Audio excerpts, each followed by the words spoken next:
And he mentions on that the Council of Nine. And I went, the what? Council of what? The Council of Nine, he says, apparently shows up all over history and is large and in charge over all sorts of cultures and all sorts of situations. And so I dug, and I dug, and I dug some more. And then I kept digging. And I came across a really interesting experiment that was done in 1952 with a project called Project Penguin. But essentially what they did is they were channeling. They were doing all sorts of channeling, but they were doing it in a, sure, we'll call it that. They were doing it in a scientific way so that it was repeatable. Welcome to the Christian Theological Dark Web, a podcast that confronts taboo topics that most churches and Christians want nothing to do with. My name is Ricky Lee, and my co-host is Shelley Aleman. From portals to other dimensions to Nephilim, aliens, gods, and anything else supernatural, we seek to reveal the deep underbelly of evil to give glory to our sovereign creator, Jesus Christ.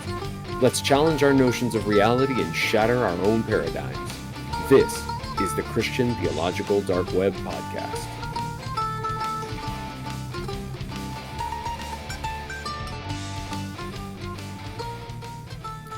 Good evening, even though it's still evening. Everyone again. Here we are back once again. Don't worry, guys. We don't smell, and we're not like obsessed. We're wearing the same clothes, but it's because it's night.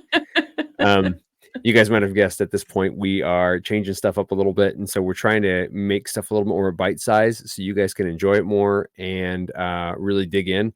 And yeah, we're working on that. We're not going to promise it's going to be 100% all the time, but we're going to do our best to give you guys an awesome product, man. And don't worry about it. If you like to binge us, that's cool.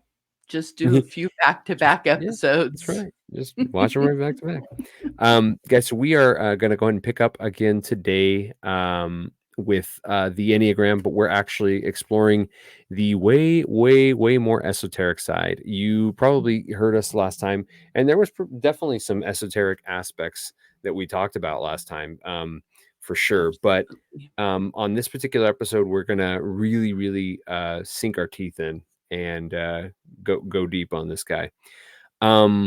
Once and again, you guys can. We didn't say the idiotgram. The idiotgram. That's right. The idiotgram. That sounds like something an English person would say. My good sir, do you use the idiotgram? I don't know. It's late here, guys. It's early, actually. Oh, guys, gosh. don't forget you can follow us on Spotify, on YouTube. You can follow us on Rumble. You can follow us on any podcast platform that you would like to. You guys can sign up if you guys want to get TikTok. Oh yes, we're Instagram, TikTok, everywhere. Facebook, everywhere. You guys can sign up for only $3 a month if you guys would like to get behind the wall content and early access to stuff. Or if you just want to support us in general, that's awesome too. We will still give you behind the paywall stuff if for as little as $3. And frankly, if you want to hear something, just tell us. We're happy to usually oblige. That's true. Yeah, we love you guys. So without further ado, I won't bore you guys to death. You guys probably should know at this point, we have some cool stuff coming up. We might possibly, very likely actually, will be at a Paracon very soon, coming up at the end of April. Give you guys some more details coming soon. And definitely meet us in Dallas if you guys would like to be out there at the Hear the Watchman conference for Signs in the Heavens. If you want to go to Dallas, Texas, you're in the area, or you just want to, you're feeling crazy and you want to drive halfway across the country just to come see us, we dig it. And experience the full solar eclipse. Yes. There's that part too on the 8th. Well, that small detail. So head out, check it out. If you're in town, don't be shy. We are not we're just regular old God-loving Christians that just want to love on you and just give you a hug. And if you listen to us, it'd be really cool to interact. So hit us up if you can, guys. Definitely. Shell, let's do this. You ready? All right. So this time on the TheCTDW. we found out that the ancient art of the Christian Enneagram was neither ancient nor an art. nor Christian. Yeah. No, it's just an Enneagram, apparently. So Just got 9 points. that's it. It's just a star that they couldn't finish the bottom of, which is It's so irritating to yeah, me. it's the older brother of the pentagram. So Right. yeah, the way older It's brother. the pentagram times 2. Well, almost. Yeah, almost. Almost. Well, and Times some weird number I can't think of. if they had finished it and somebody ran out of chalk, I guess. Well, that's debatable. Maybe they did finish it and, they just didn't want to write it on there. We'll Doesn't find out that here in look a second. that looks so frustrating to me. Does it really irritate you? Yeah, absolutely, because there is discernible pattern until you get to the bottom. It's true. It's true. And then it's like, "Oh, look, we left that part out." It's like, And "Finish the job." it's just like any old other gram. Right. Except for Golden Grams. Those Golden grams. rock. Second mention of the Golden Grams. Guys, so to just give a little bit of recap, last episode we talked about Gurdjieff and his kind of musings, how he came across the Enneagram. Supposedly it was from the Desert Fathers, that like right around the turn of when Rome was really taking over and assuming Christianity as its national religion. Lots of ascetics, Christian ascetics, were kind of going out and trying to escape from all this stuff. Won't go too deep into it, but it has to do with every 20 years there's 3 happenings where Jupiter and Saturn line up, which is in theory where this Enneagram came from, and so it's a very ancient and old thing. Although you might find out quickly that it's not. Yeah, true story. So there is a little bit of credence to lend to that, but it's not huge. So we talked a little bit about that, and that Gurdjieff said that Gurdjieff, excuse me, said that he got that from the Sufis, or the Sarmang Brotherhood, which no one can verify except for him. So we have to kind of just take his word at it, which could be true or it could be total hogwash. I don't really know. You never know with the fact that other things he claimed turned out to be bald-faced lies. Yeah, I mean, I wouldn't lend too much credence to it. Just enough for it to be, banished material. Just enough for it to be dark and evil. Just to recap a little bit, Gurdjieff created what he called the fourth way, which was essentially not the way of the yogi, not the way of the fakir, and not the way of the monk, but all 3 in one. Because his idea was that you didn't work enough on, if you just work in one area, you're going to be weak in the other ones. And that kind of was what the Enneagram was designed to represent and portray. And we'll get into that a little bit. We went into that, and we also talked about Opensky. How do you say it? Ouspensky, yeah. Ouspensky, thank you. Peter Ouspensky, who really teamed up with Gurdjieff and ended up basically writing out a lot of his ideas and giving them a lot more form. He's a lot more analytical and kind of a creative thinker. And Gurdjieff obviously was an Eastern mystic who was very intuitive. That eventually got picked up by Ichazo. What's his first name? I can't remember his first name off the top of my head. Oscar Ichazo, who was Bolivian, had his own occultic school, really appropriated the Enneagram. And then one of his students, Naranjo, what's his first name, Shell? Something Naranjo? Yeah. His parents called him Claudio Claudio. Naranjo. He really is the one that introduced what we would call in modern pop culture now the Enneagram for the purposes of personality test type, and he really introduced that whole element. But today, when we talked at length about why that's harmful for the church in general, but also this Enneagram thing is not just any other old Myers-Briggs kind of thing.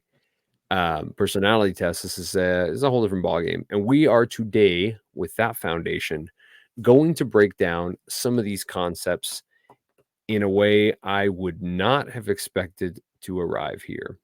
So, having said that, I'm gonna kind of do my best to bring these ideas together because there's a lot of there's a lot of moving pieces in this one. It took me a while to figure this out. But it is how does the verse go, Shell? Because you're so much better at memorizing scripture than I am. Um, it is it is God's joy to conceal a matter and the matter of kings to To uncover it, or how does it discover, go? yeah, Discover it. it is. Yeah, I'll find it. Okay. All right. I'll let you find it. You guys get the drift, but Shell will find the exact verbiage.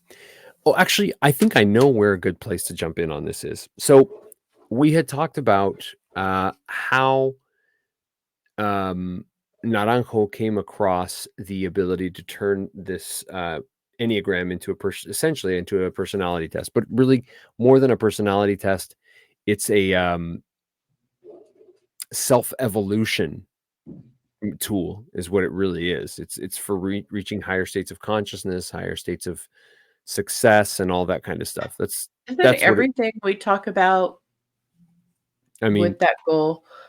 By the way, here's your scripture, Proverbs 25:2. It is the glory of God to conceal a thing, there it but is. the honor of kings is to search out a matter. Bam. And so as priestly kings, here we go, and queen. Um, oh, queens, if you're following along, ladies, I'm sure you are. So when Naranjo took hold of this and was under the tutelage of Ichazo, who was the Bolivian mystic, and was really, involved with the Enneagram, and to give a little bit more context, excuse me, to give a little bit more context to this whole topic here, the Enneagram was really used by Gurdjieff in a way that was supposed to further one's consciousness, was really supposed to allow one to self-evolve into fullness. And that's really important to understand that the Enneagram it's not just a self-help tool. It is a self-realization tool. Like that's what it actually is. It's a spiritual self-realization tool. Now the curious thing is, just like Zen Buddhists or, other kinds of typically Eastern Asian religions where there is no God, it is kind of panentheism or pantheism is the name of the game. That's kind of how the Enneagram works. So bear that in mind. There's a reason I'm going to all these things. Okay. So coming back to Naranjo, when Naranjo and Ichazo kind of meet up, something in particular with Naranjo happens where he sorry, not Naranjo, it was Ichazo. Ichazo was the mystic guy, sorry, the Bolivian mystic. He is the one that really took root with all these kind of personality aspects to the Enneagram and everything, okay? And the way that he did that is super important because they, just like we had mentioned at the beginning, that the church fought these desert church fathers or these Sufi mystics of these secret brotherhood societies was what they originally had said. But the reality is, and Naranjo goes on record saying that it was all they just made that up so that it would be more attractive to people. But the truth is that they got this from automatic writing. Now, Shell mentioned this briefly what this is, but I'm going to mention just kind of a little bit more in detail. Automatic writing, for those of you guys that don't know, is basically you turn yourself into a medium.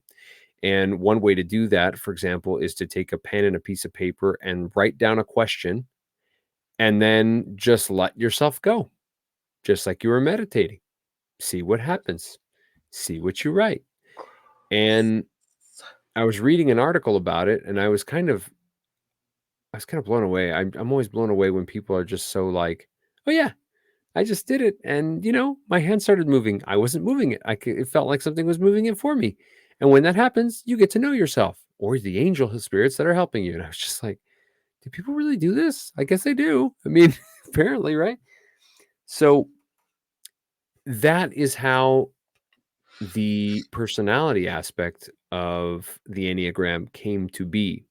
Now, the way it came to be and with which method, we also mentioned two beings in particular. One is Kutbu or Kutub, which is Arabic for axis, pivot, or pole, and actually refers to it's an astronomical term and or spiritual symbol to mean the universal man. So that is the complete man, the fullness of the man, in other words. But there's another being that was involved in this impartation to our Bolivian friend. It goes by the name of Metatron. Okay. Now, it's important for us to tell you guys who Metatron is. And you may already know, but if you don't, bear with us because it is very, very relevant. Metatron there's different beliefs about who he is. All sorts of all over the place. Some say that it's really Michael that became Metatron. There's some other beliefs about it, but the one that is particularly shocking, there are some very specific aspects of Metatron that are highly esoteric. We'll just call them that. You can find a lot of these descriptions in Third Enoch, which is obviously the one that was written latest, and is definitely, if I'm not mistaken, all scholars agree that it was definitely written after the times of Christ, when Christ was already, had already walked the earth and left the earth and done what needed to be done. So take that with a grain of salt. I've never heard any Christian tell me, yeah, definitely read the book of Third Enoch because Right. it's highly reliable. And we know that, the same thing is true today. I mean, just like what Naranjo did, right? They put the label of Desert Fathers on this, and they were like, well, it'll sell well. Same thing in the Right. ancient world. You put Enoch's name on it, oh, it'll sell well. So same kind of deal. Now, having said that, coming back to this, so the belief about who Metatron is in Third Enoch, and I believe also in the Kabbalah, Right. Right. is that Enoch, when he was translated, and going back, guys, it's Genesis, no, not 13, it's before that. It's Genesis 5, I think it is, Shell, that he gets translated to heaven. Yeah, that'd be Yeah. about right. Enoch is translated, and that's the terminology that the Bible specifically uses, is that he's translated. In other words, he's from one place to the other. It doesn't say that he died. In fact, the Bible's very specific. It says, and he was no more. He was not, Right. because they could not find him because he was no longer here. Basically, that's the verbiage He that the had Bible gone uses. hanging out with God, and God took him away. Yeah, exactly. We just had And not in a euphemistic, he died way. Yeah. Very much not that way. As a matter of fact, I think it might be in First Enoch, or may be in other Old Testament texts, where there's mention that Methuselah has them look for his father to make sure, like, for X amount of Oh, days. yes. Yes. That's absolutely right. That's absolutely right. I had forgotten about that. You're very right. Um, and that's a super important point, right? There's a reason that we're harping so heavily on the fact that he was translated, not that he died, bit the dust, or any of those other euphemistic types. So what happens to Enoch? Well, according to Enoch 3 and the Kabbalah, he becomes Metatron. And there is some very specific language. I don't have it off the top of my head. If you can find it, Shell, that'd be really cool because it's pretty graphic. It's pretty intense. Um, but he's basically turned into a fiery being. He becomes an angel, according to the Kabbalah and according to Enoch 3. Now, Shelley and I don't ascribe to this view, and we'll No. explain why here in a second. Um, Shelley actually was the one that told me what she believes about it, and I was like, that's an extremely compelling point of view. I agree with it. So we'll get to that in a second. But there are some really, really crazy aspects to Metatron that are described in these pseudepigraphal texts. One of those is that he is in the highest heaven. Okay. He is designated as the scribe of God. He, again, he is the angel of the presence, as he is known. I had not realized this, and didn't. I haven't researched enough, so I'm not going to pretend to know this. But what seems to me to make sense is that he was actually written back in to actually, how can we say this? The Jews believed that basically he was the angel of the Lord in the Old Testament. So it was not The mediator, yeah, correct. like it was first century Judaism's Mhm. answer to Jesus the Messiah. And that's what I also really felt when I was reading the text. I was like, this sounds like they read that back in. That's really Right, what it very sounds like. much. Well, and it's funny because that's at the same time that they took out the two Yahwehs, the two powers in heaven, but they refer to him as the lesser Yahweh, this Yes, that's Metatron. It's that's just exactly where I was that's going. so like, that's really disgusting. It's yeah, well, it's blasphemous. I mean, it's very It is. blasphemous. It absolutely Um, is. and so they repainted this, essentially they repainted this angel and Enoch, who is this angel, as the angel of the Lord. And so for me, when I was listening to this, I was like, man, those descriptions and the fact that he's lesser Yahweh, man, that sounds so Luciferian. But wait, there's more. Um, Yeah. I'll get to why that's super important. So I'll mention this last thing, and then kind of some of these tertiary things that we need to get through. Well, they're not tertiary, but they're additional points that we should mention. And then I want Shell to elaborate on a few ideas that I think will really help kind of settle some uncertainties about this particular angel in particular. Um, Another thing about Metatron is that he is, according to these texts and according to Jewish belief, frankly, largely, he is the one through whom all existence flows, which is part of the reason that they call him the lesser Yahweh.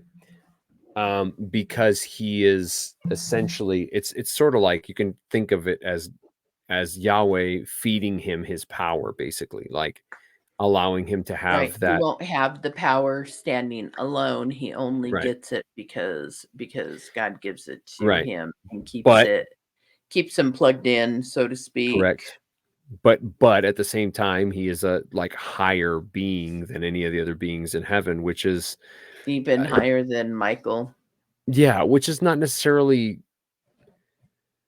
it doesn't sound blasphemous, but if you say little Yahweh, that it's pretty blasphemous. It's so much You're so either all that you God would or you're not not. have called Jesus a little Yahweh. Yeah, Like exactly. That's exactly right. When Jesus said, "I am the Son of Man, I am the Son of God," they Yeah, flipped out. yeah, If he I basically, that's what he was saying. I'm the second Yahweh. I yeah, am, yeah. if you've seen me, you've seen the Father. That's right. That's the verse I was going to say. If you've seen me, you've seen the Father. So the Father and I are the same, is what Christ was saying. Okay.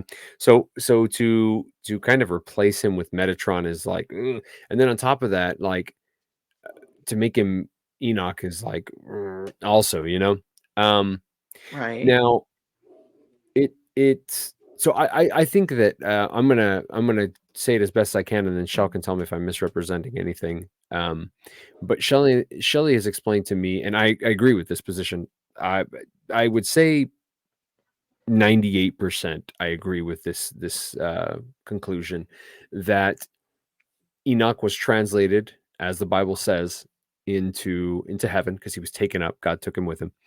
I think he probably came down in Big Brother tech and was like, "Let's go, bro. Chum chum. Let's go." And he will appear as one of the two witnesses Yeah. in the end of days, Right. to preach the gospel as was said. And I want Shell to kind of elaborate on the reason here because the two witnesses die, which is very important. And Right. you can Right. elaborate on more on who the two witnesses are and all that stuff, Shell. Yeah, absolutely. Well, I know there are people who think that those two witnesses are Moses and Elijah. Um, I think Elijah for sure, but we know Moses died. Mhm. The word's very clear about it in multiple passages, Old and New Testament. Yep. The word of God tells us it's appointed unto man to die once and then the judgment. Mhm. Now, we've had some interaction on our Facebook page where people have asked, so are we immediately with the Lord or do we Mhm. sleep until he calls us? And it's a fantastic question. Very fair And the word question. is, oh, absolutely. The word is not cut and dry about it because it does say to be absent from the bodies to be present with the Lord. Right. But it also says, those who are asleep. The word refers to those who are asleep, meaning the dead, will awaken, Mhm. or the dead in Christ will rise first. Um, so there's scripture that kind of gives both in Revelation, um, mm, chapter 3, I believe it is. Those who have been martyred Mm. for the cause of Christ, who have lost their Specifically head, beheaded, right? Yeah. who are sitting under the throne, ask the Ancient of Days, when will you avenge us? How much longer do we Yep. have to wait? When? And so that implies that they are there in the throne room of God currently, you know, even though, well, not even though, that doesn't work. They're dead. Um, they're not asleep, Right. but we don't understand time Yeah. very well. What we don't understand is eternity. We have no experience with it. I wonder why. We are comfortable and only know linear time. Yeah. So it's hard for us to fathom being outside of it. But eternity is outside of time. So Yeah. I don't know. I don't know if there'll be a little sleepy time or not. If there is, cool beans finally get to rest, Yeah. And if Yeah. there's not, cool beans, we're with the love of our Woo! lives. So it's a win-win whichever way it goes. Yeah, man. But so it's appointed unto man to die once and then the judgment. Una vez. So Elijah has not died yet. Yeah. He was translated up into heaven in the whirlwind slash fiery chariot. So Spaceship. really spaceship probably really was not, and we're not saying aliens, we're saying angel technology that Yep. all of the technology we have is some form of knockoff of a heavenly technology. I But I I I want to do a super quick timeout.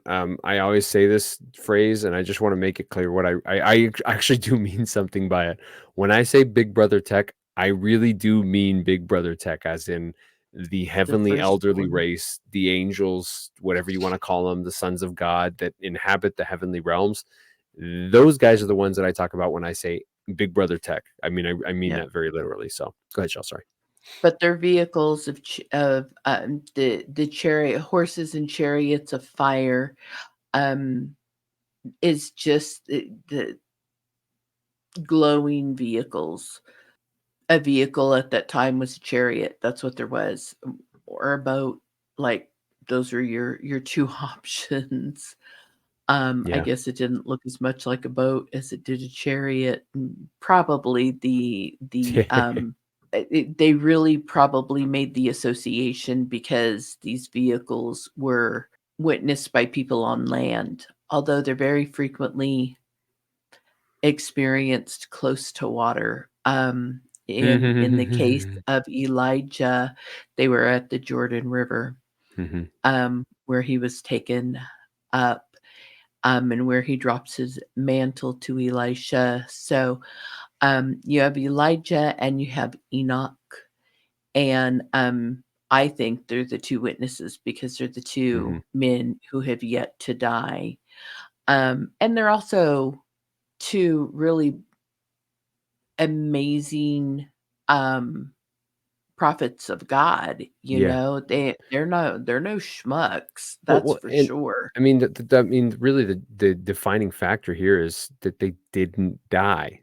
They're not Right. dead, It right? That's is. what's so important. And here's a thing too. Every Jew who has ever celebrated Oh Passover yeah, yeah, this is good stuff. knows that you always do an extra place setting. There's always an extra chair left Yep. out for Elijah in case he comes back during this time. Just saying. Um, so it's so likely that it's an integral part of the keeping of the feast of Passover. So Right. I think that's interesting. Christians may not know that, and so they don't understand the weight of that. Um, and whether it ends up being Moses or Enoch, I'll be real surprised if it's Moses. It just doesn't make sense to me because he's already died. Why would he be dead and lying in the street 3 more days? Mhm. I think the only bit of backing for that argument is the fact that when Hasatan and Michael were arguing over Moses's body, so there's that thing. Should do an The, episode about that. it's such a strange. It is It's like super weird. this little blip of scripture, and if you only have our 66 books that we have in our canon, it doesn't make a lot of sense. But I It's one of have a those. feeling that there are more clues in the apocryphal I'm sure writings. there are, man, and I think that I've heard that there are more explanations about that. We'll dig into it one of these days, guys, for sure. Well, Because I've always been curious about that, honestly. I'm trying to get through the apocryphal books from the Ethiopic Good for you, Bible, Shell. so Heck yeah, dude. we'll see how those go. Um, Maybe I will read some of those this year. By the way, guys, if you're not following if you guys don't have a challenge for yourself this year, if you didn't do like any kind of New Year's resolution, mine is to read a minimum of 25 books this year. So that's 2 a month, and I'm also reading back through the Bible. I am hoping to be done with the Bible way before the year's up, so I'm plowing through it. Um, One other shameless plug. Plug. If you guys are interested in the whole idea of water and portals, there is an episode about that. Go watch it. We Yeah, go into deep detail all about that stuff. So, we do, and um, we talk about the Jordan River quite a bit, we do. and We sure do. the other And the other bodies of ones, water. all sorts of them, all over the earth and all sorts of cultures. So it's definitely worth a listen. Um, Okay, so having said that, it seems pretty, again, Luciferian that, the idea of translation of Enoch into, this new corporeal light being and is bigger than everyone. It's pretty weird. It's pretty weird. But the last important thing I wanted to mention, I'm glad Shell got that out, is that there is a cube. You guys have probably heard, if you know who Metatron is, or if you don't, maybe not. you may have heard the name or the title Metatron's Cube.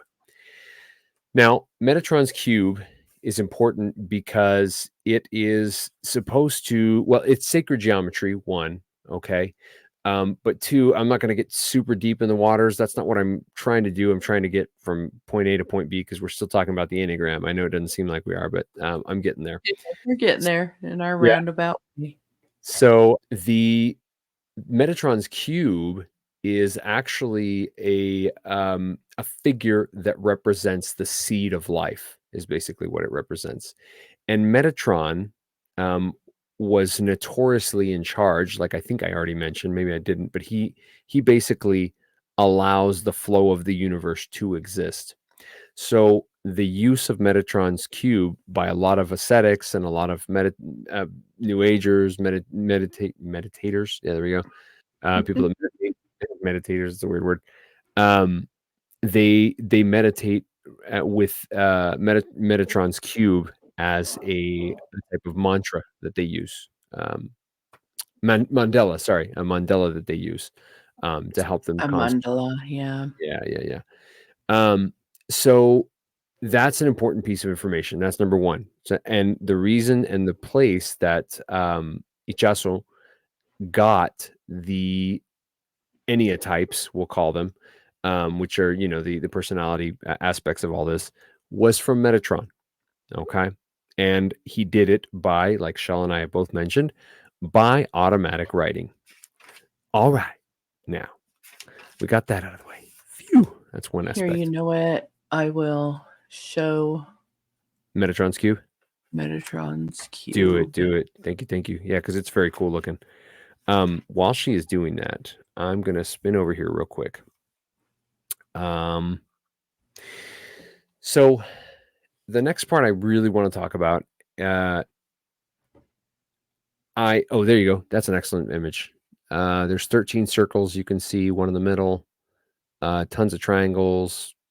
Star David is in there. There's all sorts of like double Star David. It's a very complex sacred geometry piece. It's very cool looking, actually.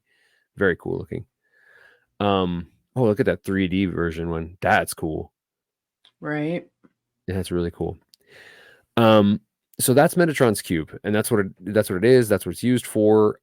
There's other stuff that it's for, but you know, like in Kabbalah and everything like that, it's supposed to allow the flow of everything from the universe.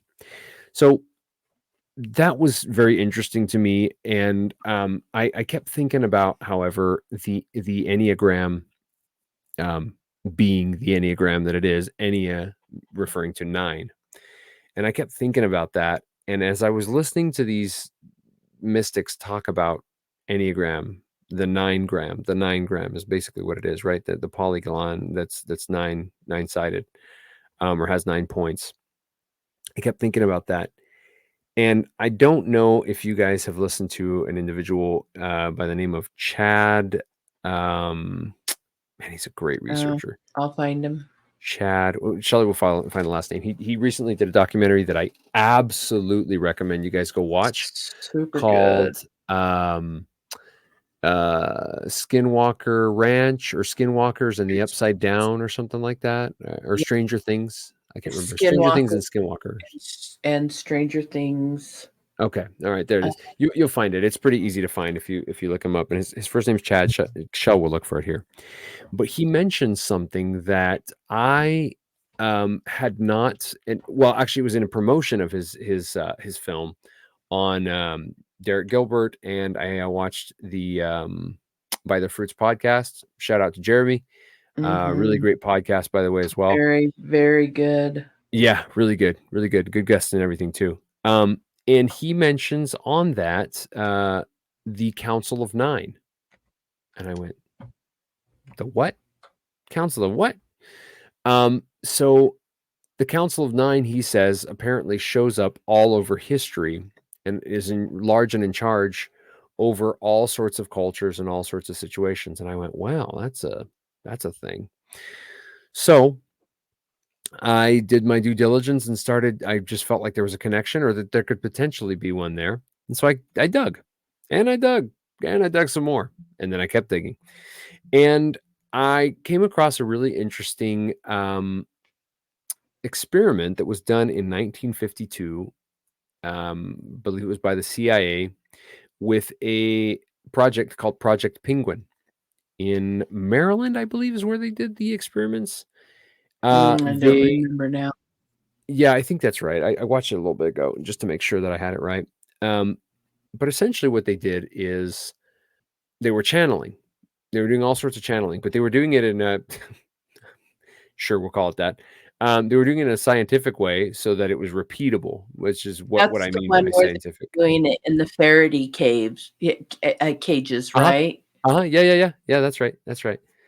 And in one particular occasion, they had a Hindu mystic by the name of Vinod, who came on board and started acting as a channeler. There you go, Skinwalkers and Stranger Things of the Unseen Realm. And it is Chad Riley. Chad Riley, man, go watch that. It's so good. It is so It's good. so good. It's ridiculously filled with information. It is. It's It's $20. so impressive. It's worth it. It It's so really impressive. is. It's 2.5 hours of solid information, no joke. So And if you like Stranger Things, yeah, they go into the real, yep, the real, the legit experiment. yeah. Oh gosh, what is that? Montauk, Project Yeah, Montauk. and they had actually wanted to call Stranger Things Project Montauk from the get-go, but that got shut down real quick. You might imagine why. Sorry. Really, really good stuff. Sorry, guys. No, totally worth it. Totally worth it. I really recommend you. He's solid researcher. So Vinod and the Council of Nine. Okay, that's where we're going with this. So Vinod acted as a channeler, right, as a medium, and was doing automatic writing. You guessed it. That's right. Just like Ichosa was, right? Ichosa, is that her name? Yes. And he starts doing this automatic writing, and he asks them, you know, who are you? Who are you that's contacting me? And the first thing they said was, well, nine. They just said nine. And I was like, oh, well, that's interesting. And then he continued to channel this being or these beings or whatever it was. They eventually said, well, we're the Council of Nine. We're the nine principles of the universe. That's what they called themselves. As they continued to communicate to Vinod, they said that and I'm just reading what they said. They said they were extraterrestrial forces, in air quotes, from beyond, an eternal presence, that they had been watching humanity from the very beginning, that they were gods, guardians, or even progenitors of the human race. Well, Vinod, hearing and being a Hindu mystic, right, was like, oh, these are the gods. Let's get some info from these dudes. So what does he do? He says, okay, what is your name? Because he wanted to get some wisdom from these guys. And the name came back saying, I am Atum. Who is a tomb, you might ask? A tomb is not a place where you lay a dead person in this case.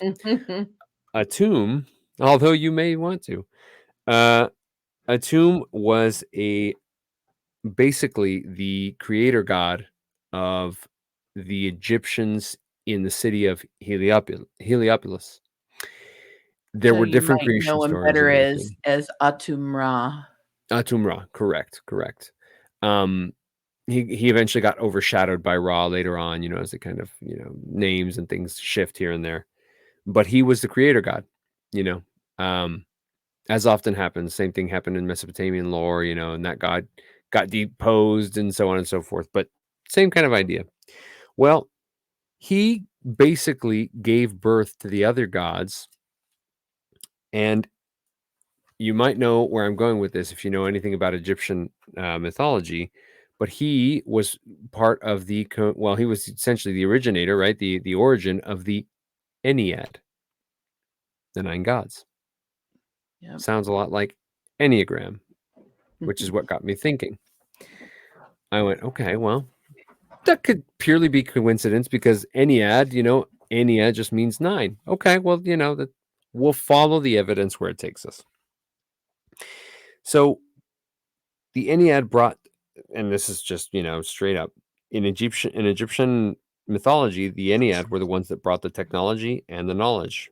And the pharaohs had to contact them. They had to channel them. That was part of the agreement. If they didn't channel them, they weren't able to secure the good fortune of their people without being in good standings.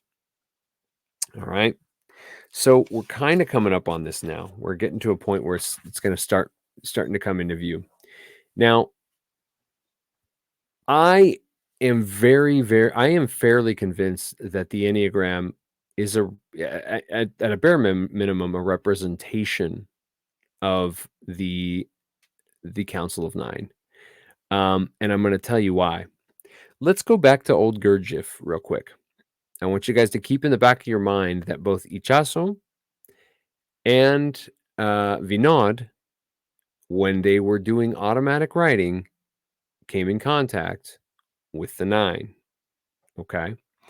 Now you're saying, right, but one was 9 principles of personality and the other was, some ancient gods in Egypt. Okay, bear with me. When Gurdjieff used the Enneagram itself, he used it in a highly, highly representative fashion. He didn't, for all intents and purposes, believe that gods were necessarily being channeled or angels or demons or any other kind of, esoteric or spiritual entity. He simply believed that it was the Enneagram itself was something that contained information that could make you become realized. You could realize yourself completely through the Enneagram. His quote directly, see if I can find it. I think I read it in the last chapter, but it bears being repeated because it is very relevant. Give me 2 seconds, guys. He says, all knowledge can be included in the Enneagram, and with its help can be interpreted. He believed that his system was one that could link you with the universe. There's the Ennead right there. There they are. Now, the curious thing to me, and really the clencher here, is the automatic writing, because they were channeling something. They were Right. intentionally channeling something. That's why this link exists.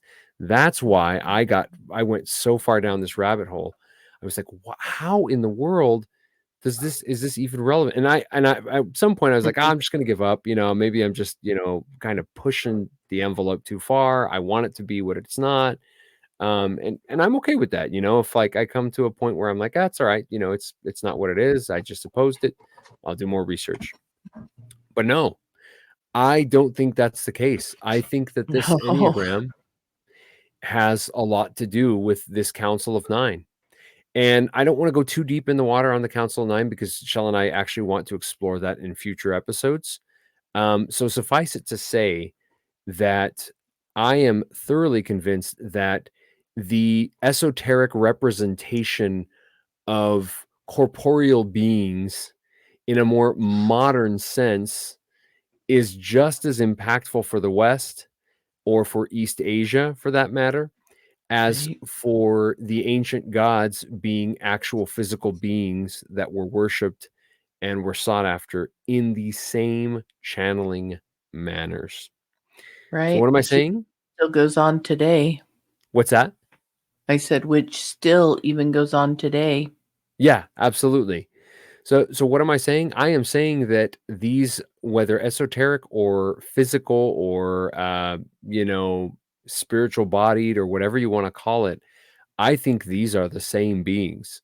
I think that they're just playing at other things and trying to confuse us. I don't New know if you guys iterations of realize. gods. That's right. That's right. You know, aliens are just the gods rebranded. We've said it a bajillion times. And I would beg to say that I don't know if you guys realize how, if you look up Enneagram, you will not get it off your feed. It is I bet. everywhere. It is everywhere. It's like, yeah, it's crazy when we started this research for this podcast episode or episodes. We didn't think there'd be enough for episodes in the No, plural. no, we didn't. I really thought, man, I'm gonna have to stretch it. I'm gonna have to stretch it, and it's No, it not the stretched case itself. at all. Oh, We didn't have to that's right. say the same thing 3 times. There's so much information about this. You do see a ton of I haven't even information gotten to half of it. repeating itself, but Yeah. There is one bow that I want to tie in all this, because I've made the connection between the Council of Nine, and I've made the connection between the Council of Nine and the Enneagram, and Metatron and the Enneagram, but I haven't connected Metatron and the Council of Nine, and we need to do that if we're going to make everything have a nice little bow on it. So here we go.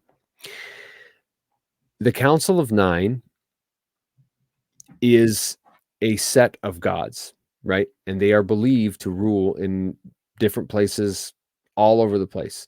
And this bears saying. The Council of Nine is obviously the Ennead as the Egyptians, but the Aztecs have the Lords of the Night. The Southern Chinese tradition, and I believe it's Taoist, believes that there were 9 Chinese emperor gods. There was one creator god that created all the other 9. The Norse believed in 9 gods that survived Ragnarok. Buddhists believe that the Ashoka emperor consulted with a secret society of 9 unknown men who possessed the knowledge of the universe. Starting to sound very similar. The Etruscans in Italy believed that there were 9 gods that could be persuaded to influence man's fate. Start to sound like somebody we know. And the Greeks believed in the Council of 9 gods with one overseer who was Zeus himself. So I think it's very likely that we're seeing the top tier guy. Probably we could easily put Metatron there, but that's actually not where I'm going with this. Metatron is important in this aspect because of Metatron's cube, because Metatron's cube is just a visualization tool for Metatron. You could think of Metatron's cube sort of like as the hip modern version of Metatron, because believing in angels is too ancient and too old school. We have to believe in esoteric versions of angels and right. creatures in the West now. So the important thing is whether you want to believe in, whether you want to see Metatron as a physical representation in this image, right, in Metatron's cube, or you want to think of him as the deity, right? It makes little difference. The point here is that through Metatron, like I mentioned, flows all creation. And if all creation and all knowledge and all ability is contained in Metatron, where in the world are the Council of 9 getting it from? It has to be from Metatron. They're working hand in hand. So when I find out that through automatic writing that Ichazo gets this message, and I find out that Vinod from the Council of 9 gets the same message, we're hearing the same thing, and they have the same connections, I'm just saying, guys. I'm just saying. I could be wrong, and I'm okay to be wrong. But I definitely am fairly convinced that we have something brewing. I'll just say it and leave it that way. And that is that. I kept wondering where you were getting Vinod's name from, because I knew that story with Pukarich. Mm-hmm. Pukarich is the Project Penguin. the project manager, The project I manager. guess. So, That sounds so ridiculous. and I was like, I thought that was Pukarich, like, the whole time, Yeah. Yeah. and I just kept it, and so I pulled up Pukarich and I was looking, and then I was like, "Oh, Yep. Vinod showed up on the okay, scene. Vinod is one of the, subjects The used counts. to ugh, The willing ugh, subject. I Yeah. guess, ugh." It's pretty crazy, right? Mhm. And all that in a silly looking little Enneagram personality test. I'm telling you, man. Gosh. I'm not I wouldn't go near the Enneagram, honestly, um, for any practical purposes. So, Pukarich had his, on his estate, the place where he worked called Lab 9. Oh my gosh, are you serious? No. A little bit of homage. Whoa, I'm dude, very what? interested in looking into this The whole Council of 9 Nine. thing now. Yep, there's Yeah, something to it. I was reading there Shaw definitely also is. that, I stumbled across this, but in secret societies, 9 is the number for death, and large companies, I'm not saying that this is what happened, but it sure seems to make sense to me. There was no iPhone 9, there was no Windows 9. That's Neither of true. those things existed, and because I was watching some guy's video and I was like, "Huh, it's true." There was an Oh, 8.1, it's there was a Windows 8.1, but furthermore, obviously, you gotta have enough money to even get there in the first place, so, I mean, that's a whole other can of worms. We don't even open that right that now, is a but whole other can of worms for sure. yeah, man, the Council of 9, I'm just saying. I'm just saying. Well, and is it 9 one of the sacred numbers in, Freemasonry? I 3, feel 6, like it and is. 9? I know that they use multiples of 3. Multiples of 3 are super important, Yeah. but Well, and 3 squared is 9, and I Mhm. wonder if that's where the thing is. And I know when we have, uh, Jesse on, we can ask him, but I know when we were chatting with Jesse, he was mentioning the law of 3, where Yeah, he if did. you cast something, if you cast a spell out wrong, it'll come back and to you threefold, which is something I had known before because of my interest in most things occultic. But yeah, I guess a little bit of a plug we have. This was this our first episode that was just the two of us this year in Since 2024? we did have, we had, oh, what's it called, Shell? The, Quetzalcoatl, hunting Quetzalcoatl. Okay. Yeah, but So I think we that's did the only that one. one. And then we've had a lot of friends A lot. come on the show, and this is Thursday for us. Well, no, it's Yeah, Friday morning. yeah. But Holy crap. we're recording with Jesse Dowdrick Woo! on Sunday, Sunday, and we are Sunday, Sunday. so excited. Good We'll be stuff, man. talking about frequencies and Wee. kymatics. Cymatics. Is it psi or is it chi? I think it's Psy. Because I don't it's know. originally in the Greek or in the Latin, it's with a K instead of a C. So I Mm, figured it might be a hard C mm. sound, K sound. That's definitely possible to see cymatics. Um, Um, so I've been checking out a lot of stuff on frequencies and kymatics. Um, Somatics. it is somatics Mhm. while doing research for this as well. It's been nice to have guests on because we don't have to do all the heavy Yeah, lifting, man. but it's also nice to not look like a rube when they start talking and we're like, I don't know what you mean. So we've been I'm not trying to do my excited. research. That Yeah. and I'm very interested in healing through sound because there's something Yeah, there. man. Holy cow. Um, Well, if you watch but that water memory episode we did, well, no, it was water portals. I think that was the same one, right? Water portals. yeah, water, I don't know if I water. might have broken that into two because that was a I long think we episode. did. Yeah, Um, that was a but it crazy was episode. really interesting. Yeah, Um, I agree. I guys, was excited to again, do this episode too because I was like, man, we haven't done one just us two. Like, I miss doing that. That's super fun too. it is. It's a lot of fun. We're still the dream team, so Woo! but we Still sure do dreaming. like having friends come on and Heck people yeah. smarter than us who know neat Oh, things and want to those people. share and um looking forward to Jesse, but also again, Miss Roseanne, thank you so much. Roseanne, you are the bomb. Thebomb.com, as Shell would say.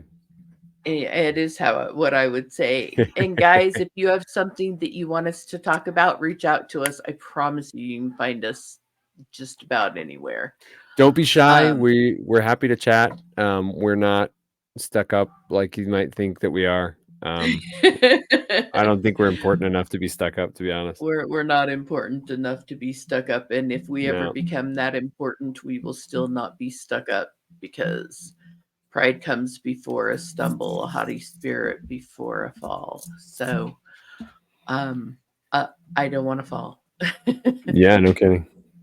Never wanna fall, fall down. It's the OC Supertones. All right, guys, I guess we're gonna sign off. Unless you got anything else, Shell? I don't think so. I think we are good. Cool, man.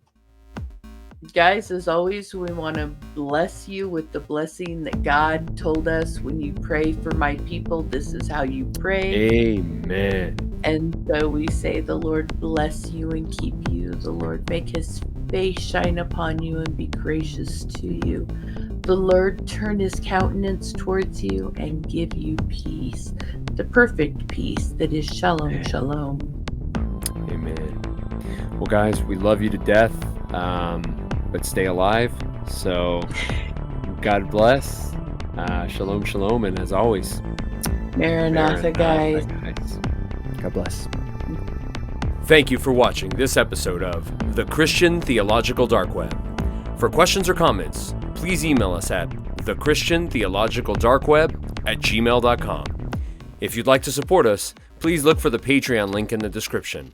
This has been another production of CTDW Studios. Thank you, and God bless.